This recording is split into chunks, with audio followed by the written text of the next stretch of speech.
ബീജിങ്ങിലെ ഞങ്ങൾ രണ്ടാമത്തെ ദിവസം ഞങ്ങൾ ഷിങ്കിയാവ് എന്ന് പറഞ്ഞ ഹോട്ടലിലാണ് ഉള്ളത്. ഇവിടെ റെസ്റ്റോറൻറ്റിൽ വന്നിരിക്കുകയാണ് രാവിലെ തന്നെ ബ്രേക്ക്ഫാസ്റ്റ് കഴിക്കാനും വേണ്ടിയിട്ട്. ഇവിടെ 6 മണി തൊട്ട് 10 മണി വരെയാണ് ബ്രേക്ക്ഫാസ്റ്റ് ടൈം പറഞ്ഞിട്ടുള്ളത്. അപ്പോൾ അടിപൊളി ഒരു ബ്രേക്ക്ഫാസ്റ്റ് തന്നെ ആയിരുന്നത്.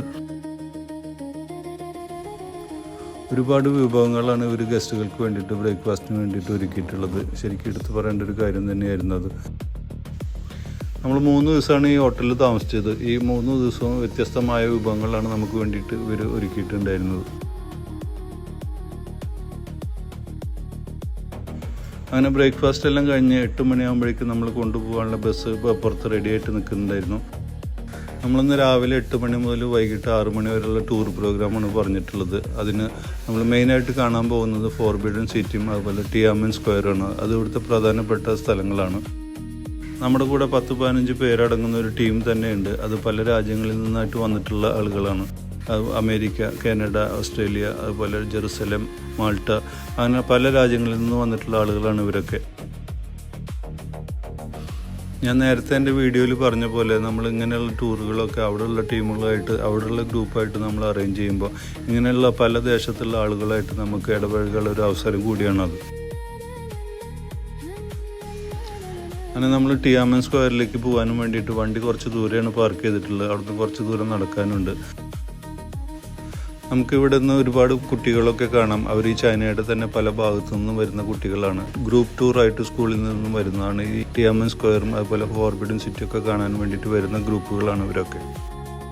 ഇവിടേക്ക് കടക്കാനായിട്ട് ഒരുപാട് കടമ്പകളുണ്ട്. ഇവിടെ ഒരുപാട് സെക്യൂരിറ്റി ചെക്കിംഗ് ഒക്കെ ഉണ്ട്. നമ്മൾ എപ്പോഴും നമ്മുടെ പാസ്പോർട്ടൊക്കെ നമ്മുടെ കയ്യിൽ തന്നെ കരുതിയിരിക്കണം. 2-3 സ്ഥലത്ത് ഒരു പാസ്പോർട്ടൊക്കെ സ്കാൻ ചെയ്തിട്ട് നമ്മൾ ഉള്ളിലോട്ട് വിടുന്നു. അപ്പോൾ നമ്മളിപ്പോൾ ഈ കാണുന്നതാണ് ടിയാമൻ സ്ക്വയർ എന്ന് പറയുന്നത്. ഇവിടുത്തെ പ്രത്യേകത എന്ന് പറഞ്ഞാൽ ഇവിടുത്തെ സൈനിക പരേഡുകളും അതുപോലെ ആഘോഷങ്ങളും ദേശീയ ആഘോഷങ്ങളും സർക്കാർ ചടങ്ങുകളും ഒക്കെ നടക്കുന്ന ഒരു പ്രത്യേക സ്ഥലമാണിത്.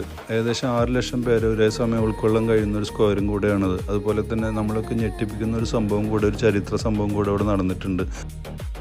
അതായത് ആയിരക്കണക്കിന് വിദ്യാർത്ഥികളെ ഒറ്റ രാത്രി കൊണ്ട് കൊന്നൊടുക്കിയിട്ടുള്ള ഒരു സ്ഥലം കൂടിയാണത്. ഇതിനെക്കുറിച്ച് ഇവിടെ വെച്ച് സംസാരിക്കാനോ ചർച്ച ചെയ്യാനോ ഒന്നും പാടില്ല. അത്രയ്ക്കും സെക്യൂരിറ്റിയാണ് ഇവിടെയൊക്കെ ഉള്ളത്. നമ്മുടെ കൂടെ ഉണ്ടായിരുന്ന ഗൈഡാണിത്. മൈക്കിൾ എന്നാണ് അദ്ദേഹത്തിൻ്റെ പേര്. ടിയാമൻ സ്ക്വയറിനെ കുറിച്ചും അവിടുത്തെ പ്രാധാന്യത്തെക്കുറിച്ചൊക്കെ നമുക്ക് വിശദമായിട്ട് തന്നെ പറഞ്ഞു തരുന്നുണ്ടായിരുന്നു അദ്ദേഹം.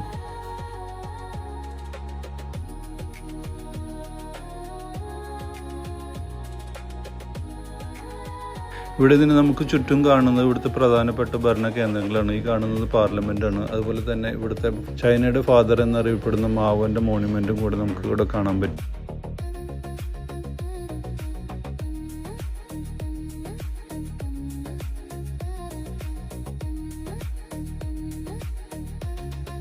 ഇവിടെ ഒരുപാട് സെക്യൂരിറ്റിമാരൊക്കെ ഇതുപോലെ എപ്പോഴും നിൽക്കുന്നത് കാണാം. അത്രയ്ക്കും ചരിത്ര പ്രാധാന്യമുള്ളൊരു സ്ഥലമായതുകൊണ്ടാണ് ഇവരിങ്ങനെ നിൽക്കുന്നത്. തന്നെയുമല്ല, നമ്മൾക്ക് ഇങ്ങോട്ട് കടക്കണമെങ്കിലൊക്കെ ഒരു ദിവസം നേരത്തെ മുൻകൂട്ടിയിട്ട് നമ്മൾ ടിക്കറ്റൊക്കെ ബുക്ക് ചെയ്തിരിക്കണം. എന്നാലേ നമുക്ക് ഇങ്ങോട്ട് കടക്കാൻ പറ്റുള്ളൂ.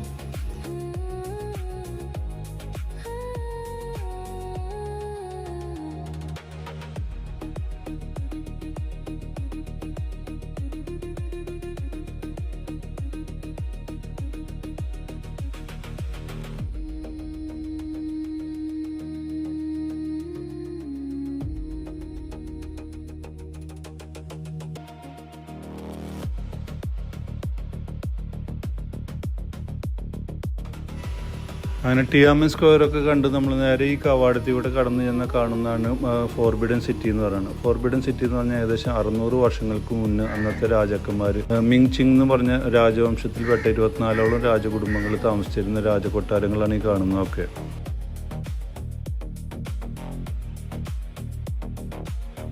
ഈ രാജകൊട്ടാരങ്ങൾ ഏകദേശം 950 കെട്ടിടങ്ങളുണ്ടെന്നാണ് അറിയപ്പെടുന്നത്. അതുപോലെ തന്നെ ഇതിനകത്ത് 9999 മുറികളാണ് ഇതിനകത്ത് മൊത്തം ഉള്ളത് എന്ന് പറയപ്പെടുന്നു.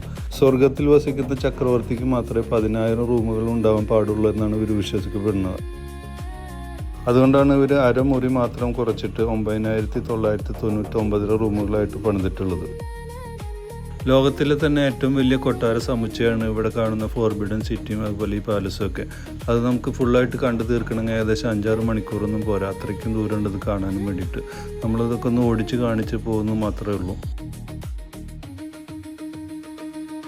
സാധാരണ ജനങ്ങൾക്കൊന്നും 500 വർഷത്തോളം ഈ ഭാഗത്തേക്കൊന്നും പ്രവേശനം ഉണ്ടായിരുന്നില്ല ഈ സിറ്റിക്കകത്ത് തന്നെ. അതുകൊണ്ടാണ് ഇതിന് ഫോർബിഡൻ സിറ്റി അല്ലെങ്കിൽ വിലക്കപ്പെട്ട സിറ്റി എന്ന് തന്നെ പേര് വന്നത്.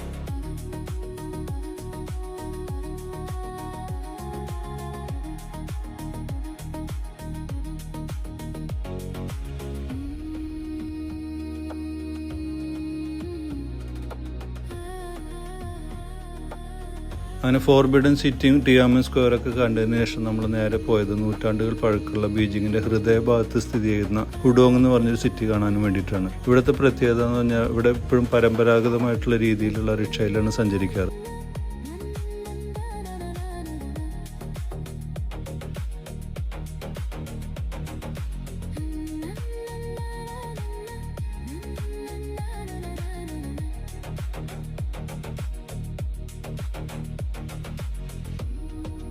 അങ്ങനെ പരമ്പരാഗതമായിട്ടുള്ള റിക്ഷയിൽ ഇങ്ങനെ സഞ്ചരിക്കുമ്പോൾ നമുക്കുള്ള ഗുണം എന്ന് പറഞ്ഞു കഴിഞ്ഞാൽ ഈ ഹുഡോങ് സിറ്റിയുടെ ഇടുങ്ങിയ വഴികൾ അതുപോലെ അവരുടെ പഴയ വീടുകളും ജീവിത ശൈലികളൊക്കെ നമുക്ക് അടുത്തറിയാൻ കഴിയും.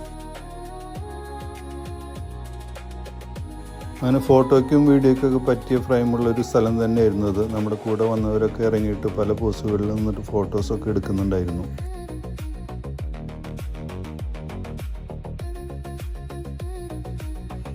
ഈ ടൂറിൻ്റെ മറ്റൊരു പ്രത്യേകത എന്ന് പറഞ്ഞാൽ നമ്മൾ ഇന്ന് തന്നെ ഇവിടുത്തെ ഒരു ലോക്കൽ ഫാമിലിയുടെ വീട് സന്ദർശിക്കാൻ പോകുന്നുണ്ട്.